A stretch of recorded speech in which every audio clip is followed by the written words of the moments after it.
Being based in Hollywood, the Academy Awards tend to favor their own productions, but with the Best International Feature Oscar, they've used that platform to try and highlight global cinema over the years.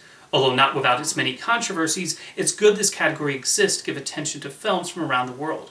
For the first several years of the Oscars, very few non-American films were recognized by the Academy, although there were exceptions, most notably the French film Grand Illusion, directed by Jean Renoir. That movie became the first non-English language film to receive a nomination for Best Picture. Producer Walter Wanger and actor Jean Hersholt were among those who suggested an Oscar honoring films made outside the United States. Initially, the Board of Governors voted on a single film to give a special award as the Best Foreign Language Film of the Year. The first recipient was Vittorio De Sica's Italian film Shoeshine at the 20th Academy Awards.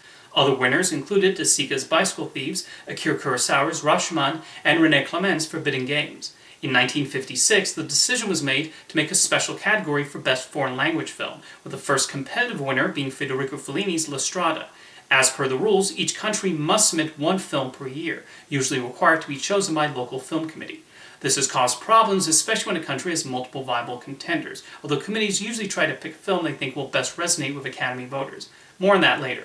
The submitted films also must be primarily in a language other than English. Through most of the early history of the category, European films were the ones most honored, and the Academy had their favorite directors. Italian director Federico Fellini, for example, saw 4 of his films win in this category. In addition to La Strada, his other winners were Knights of Cabiria, 8½, and Amarcord. Swedish filmmaker Ingmar Bergman was another favorite. French and Italian films had the most success, with notable winners that included Mon Oncle, directed by Jacques Tati, Sundays and Sybil, A Man and a Woman, The Garden of the Finzi Continis, and François Truffaut's Day for Night.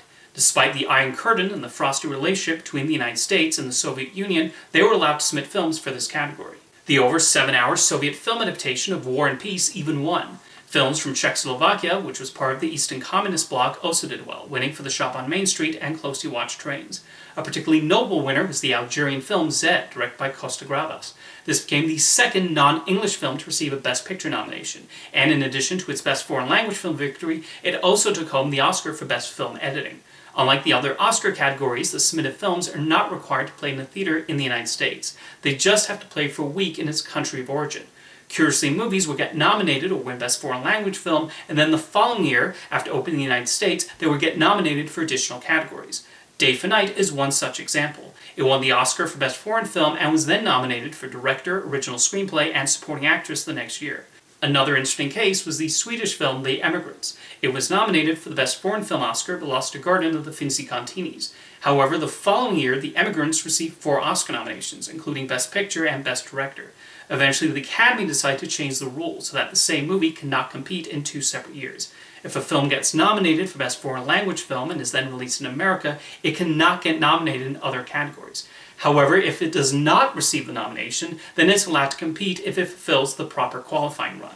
This is why, for example, Cinema Paradiso won the Foreign Language Film Oscar but was not recognized in other categories. The film was Italy's submission in 1989, and then Miramax gave it a US release in 1990. Had Cinema Paradiso not been nominated already, it stood a good chance of being nominated in categories like Best Picture, Actor, Director, Original Screenplay, and most notably Ennio Morricone for Best Original Score, as it was a highly acclaimed and beloved film that found a decent-sized audience in America. However, because it was already nominated the previous year, it was not eligible. A movie that wound up benefiting from this rule was Fernando Meirelles' Brazilian film City of God. That movie was Brazil's Oscar submission in 2002, and with its acclaim at home and at international festivals like Cannes, it was widely expected to receive a nomination. However, it didn't, which was widely considered a shocking omission. Miramax had even released it in the US in January 2003, in the hopes of potentially capitalizing on this expected nomination. As it stuck around in art house theaters, the film slowly built up a significant audience, and then surprised everyone when it received 4 Oscar nominations for Director, Adapted Screenplay, Cinematography, and Film Editing. Had City of God been nominated for Best Foreign Language Film, it would not have been eligible for those other categories, so its loss turned out to be its gain. As they continued to reward international cinema, more films from other countries were honored. These winners included The Tin Drum from Germany, Mephisto from Hungary, Dangerous Moves from Switzerland, and The Official Story from Argentina. One notable winner during the 80s was Ingmar Bergman's Fanny and Alexander. That movie received 6 nominations, including for Best Director, and won 4, making one of the most rewarded non-English language films in the history of the Oscars. Fanny and Alexander is one such example of the past 40 years of an international film finding major success alongside the foreign film category. Roberto Benigni's Life is Beautiful was nominated for Best Picture, with Benigni also winning for Best Actor. That same year, Fernanda Montenegro became the first person in a Portuguese-speaking role to be nominated for Best Actress for the Brazilian film Central Station, and I think were not competing against Life is Beautiful, Central Station probably would have won. Ang Lee's Crouching Tiger, Hidden Dragon also became widely honored at the Oscars, getting nominated for Best Picture and winning 3 other awards besides Best Foreign Language Film. Meanwhile, the Bosnian War film No Man's Land, Denia Khan's French-language Canadian film The Barbarian Invasions, and Gavin Hood's South African movie Tsotsi would win in the category. One year that has often stood out to me as a strong one is 2006. Guillermo del Toro's Pan's Labyrinth received a lot of nominations, honoring several parts of its production. In addition to Best Foreign Language Film, Del Toro was nominated for his screenplay, and it also received well-deserved nominations for original score, makeup, art direction, and cinematography, winning those last 3. The Hindi-language Canadian film Water and the German movie The Lives of Others were other nominees that received considerable attention from critics and audiences. Pan's Labyrinth was expected to win, but The Lives of Others took it. This may seem like a surprise, but watching The Lives of Others, it's clear why it resonated with many voters. As is typical with the Oscar nominations, this category has received criticism for making certain omissions. The Romanian abortion drama, 4 months, 3 weeks, and 2 days, received some of the best reviews of 2007 and was widely expected to receive a nomination, but it wound up not even getting shortlisted. The Academy's committee responsible for selecting the nominations was criticized for favoring conventional films over more daring entries. The decision was then made to create multiple committees that would help save films that would otherwise get left out of the shortlist. With the Academy inviting a more international membership in the past number of years, non-English films have found an easier time getting nominated in major categories like Best Picture, which is wonderful. Alfonso Cuarón's Roma is one such film, receiving an incredible 10 nominations. Cuarón would win Best Director, and it was likely the second runner-up in the Best Picture category despite losing to Green Book. Streaming services have also helped international films get wider distribution and made the general moviegoer less prejudiced against watching movies with subtitles. All these elements likely helped Bong Joon-ho's Parasite build support to become the first non-English language film to win the Oscar for Best Picture. The film had a lot of passion going into the ceremony, and it was remarkable seeing it win Original Screenplay, then Director, and then finally the big award. Fittingly, this was also the first year Best Foreign Language Film used its new name, Best International Feature Film. This made sense as calling the nominees international better reflects the universality of these films. Last year, the Japanese film Drive My Car was also nominated for Best Picture, and this year, All Quiet on the Western Front is competing for the top prize. It shows how acceptance for movies not in English is growing within the American film industry and among a public that used to be reluctant to seek them out. And it's not just limited to Best Picture. You also have a film like Flea, which was nominated for Best International Film, Best Animated Feature, and Best Documentary. Of course, the category is not perfect. Like I mentioned, the one movie per country rule can create problems, especially when there are multiple viable contenders. For example, Spain had the option of submitting Pedro Almodóvar's Talk to Her, a film that was highly acclaimed. However, they instead chose Mondays in the Sun, which was well received and a box office hit. In the end, Talk to Her got nominated for Best Director and won for Original Screenplay, while Mondays in the Sun did not get recognized for Best Foreign Language Film. Just this year, a lot of people expected RRR, an Indian film that was well received by Western viewers, to be India's submission. Instead, Last Film Show was selected as it was seen as more Oscar-friendly.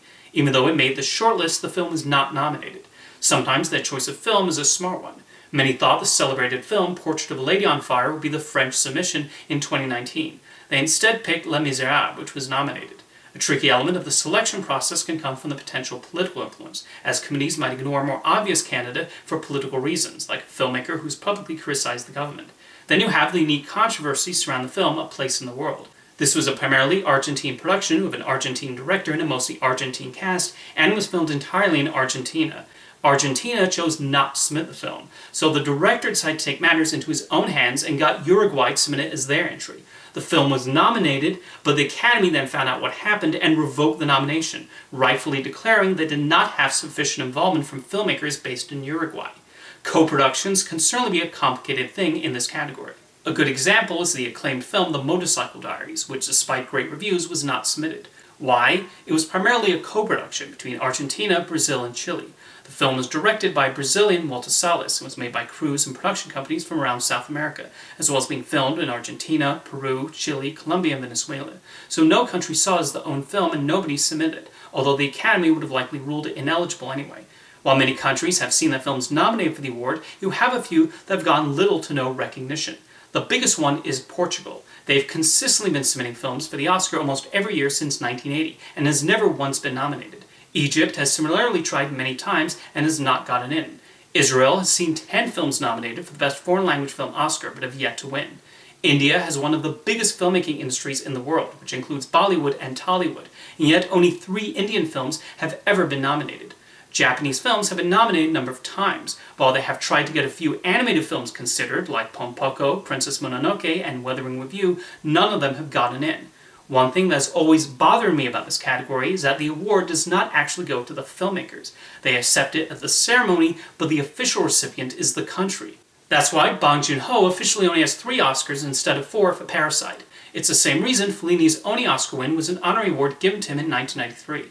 Every year I hope the Academy changes this so that the director is the actual winner of the Best International Feature Oscar, and every year I'm disappointed it never happens. Despite some of the issues with this category, I'm glad it exists to help highlight the films coming from around the world and gives these films a spotlight on the most famous and prestigious movie awards ceremony. Even the ones that don't get nominated receive a lot of attention as people wonder why the country did not submit it or why it was passed over. From Vittorio De Sica to Federico Fellini to Akira Kurosawa to Ingmar Bergman to Francois Truffaut to Pedro Almodovar to Alfonso Cuarón to Bong Joon-ho to Thomas Vinterberg, so many of the biggest names in world cinema have seen their films recognized for this award, and I look forward to seeing who the next trailblazing directors to win it will be. See you next time.